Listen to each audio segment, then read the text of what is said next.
Tu veux avoir des revenus passifs avec ta première application mobile ou tu veux créer ton propre projet pour apprendre? Alors t'inquiète, t'es au bon endroit parce que ça n'a jamais été aussi facile de créer une application de zéro. Salut, moi c'est Chris et en ce moment je développe une application mobile. J'aurais bien aimé avoir ce genre de tuto quand j'ai commencé pour ne pas perdre trop de temps sur mon développement. Dans cette vidéo, tu vas voir comment trouver une idée et les outils nécessaires pour réussir à sortir ton app en quelques semaines seulement. Donc reste bien jusqu'à la fin et tu verras que tu auras toutes les clés en main pour te lancer. Ok, quand tu veux lancer un nouveau projet, la première étape c'est de trouver l'idée. Et c'est là que beaucoup de personnes restent bloquées, elles se cassent la tête à chercher et perdent déjà des semaines de développement.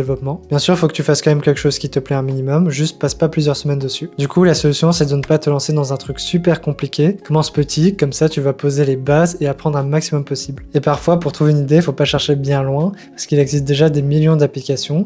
Donc si tu veux gagner du temps, tu peux simplement t'inspirer de quelque chose qui fonctionne déjà. Mais fais attention, copie pas bêtement, ça sert à rien. C'est de ramener ta touche perso dans le design ou dans une fonctionnalité que tu ne vois pas sur les autres apps pour avoir un produit qui te ressemble. Un autre truc qui peut vraiment t'aider, c'est de regarder les avis négatifs chez les concurrents. Les utilisateurs expliquent souvent ce qui ne fonctionne pas pour eux et ça peut te donner des idées d'amélioration en rajoutant des fonctionnalités qu'ils n'ont pas. Et si tu as peur de copier quelque chose, le vois pas en mode négatif parce que de toute façon, les grosses entreprises que tu connais sont aussi passées par là. Elles ont juste apporté une nouvelle vision au produit. Donc si jamais tu veux trouver une idée, focus-toi sur les problèmes de la vie de tous les jours. Parce que si tu as déjà rencontré ce genre de soucis, crois-moi, il y a beaucoup de chances que tu ne sois pas le seul, ce qui voudrait dire que ces personnes seront probablement prêtes à payer pour ton app. Et pour ça, tu peux utiliser une méthode super simple. Par exemple, pendant une semaine, note dans ton téléphone toutes les petites frustrations que tu vas avoir dans la journée, quelque chose de mal organisé, une tâche qui se répète un peu trop souvent, ou alors un service qui était trop compliqué à utiliser. Ça peut être des problèmes simples, mais tant que ça résout un souci de ton quotidien, n'hésite pas et code-le. Et là, j'ai peut-être dit un mot qui peut faire peur, coder. Et la première question qui se pose, c'est est-ce que tu as vraiment besoin de savoir coder? Il y a 5 ans, j'aurais sûrement dit oui, mais maintenant, mon avis, il a bien changé. T'as plus besoin de connaître un langage de programmation parfaitement, parce qu'aujourd'hui, t'as l'IA qui peut t'accompagner pour la création de ton app. Tu ne dois pas savoir en profondeur comment fonctionnent les algorithmes, etc.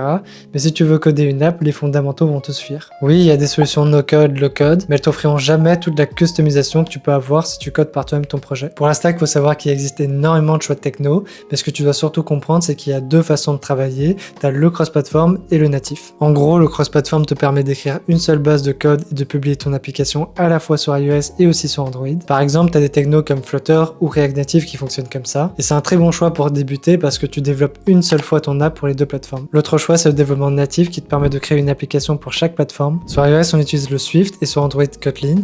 Et en général, vu que le langage a été fait pour, les performances seront meilleures. Et tu auras plus facilement le contrôle des outils de ton appareil comme la caméra ou la géolocalisation. Mais ça veut aussi dire maintenir deux projets différents si tu veux être présent sur chaque store. Par contre, si tu pars sur du natif pour ton premier projet, reste sur une seule plateforme pour pas te disperser et apprendre un seul langage. Mais choisis ça si tu es sûr à 100% que tu veux publier les prochaines apps uniquement sur iOS par exemple. Et si t'hésites, alors je te conseillerais quand même de partir sur du cross-platform pour être plus flexible en sachant que ce sont des technos hyper demandés sur le marché du travail. Et perso, ça a été mon choix numéro 1 pour construire mon application. Peu importe sur quel stack tu décides d'aller, dis-moi en commentaire laquelle t'as choisi ou celle que tu utilises si tu bosses déjà sur une app. Et la stack c'est sympa, mais en 2026, l'autre outil indispensable pour coder, c'est d'avoir un assistant IA. Il va être là pour t'aider dans les choix techniques et il va surtout écrire du code 2 fois plus vite que toi. Même si souvent les prix sont entre 20 et 200 euros, crois-moi, tu peux gagner des mois de développement grâce à ça. Si tu en as déjà un, très bien, reste avec celui-là. Par contre, si tu n'en as pas, Claude Code reste le plus utilisé. Au moment où je tourne la vidéo, c'est l'assistant qui possède les meilleures réponses avec une très bonne qualité de code. Donc apprends à le maîtriser et je te garantis qu'il sera ton meilleur allié. Bref, après avoir trouvé ton idée et choisi ta stack, la prochaine étape avant de commencer, c'est de faire un MVP. Ça va être la première version d'une application avec seulement les fonctionnalités les plus importantes. Parce que ça arrive à tout le monde de retarder la sortie de son projet en rajoutant toujours plus de fonctionnalités alors qu'il n'a même pas encore trouvé sa cible. Par exemple, pour mon app Memento, j'ai fait l'erreur de commencer à développer une fonctionnalité IA qui permettait de créer une liste de to-do automatiquement. Et c'est une super feature que j'ai adoré faire, mais j'ai perdu des semaines à implémenter alors que je sais même pas si les gens vont réellement l'utiliser. J'aurais juste dû sortir l'application avec la version principale où on peut juste créer une liste de to-do et c'est tout. Dès que tu as publié ton app, tu vas recevoir des feedbacks des utilisateurs et c'est là où tu peux commencer à rajouter de nouvelles fonctionnalités si elles ont été demandées, mais seulement si elles font sens. Et l'un des aspects qu'on oublie souvent quand on bosse sur une app, c'est l'UX. Ton idée peut être la meilleure, mais si les interfaces et l'expérience utilisateur ressemblent à rien, personne n'aura envie de l'utiliser. Pour ça, je te conseillerais de ne pas designer toi-même les pages. Tu peux trouver facilement de l'inspiration sur des sites comme Figma ou Canva. Une fois que tu as trouvé un design qui te plaît, c'est ici que tu peux commencer à implémenter les interfaces que tu as vues. Fais un screenshot de tes maquettes et envoie-le dans ton assistant IA.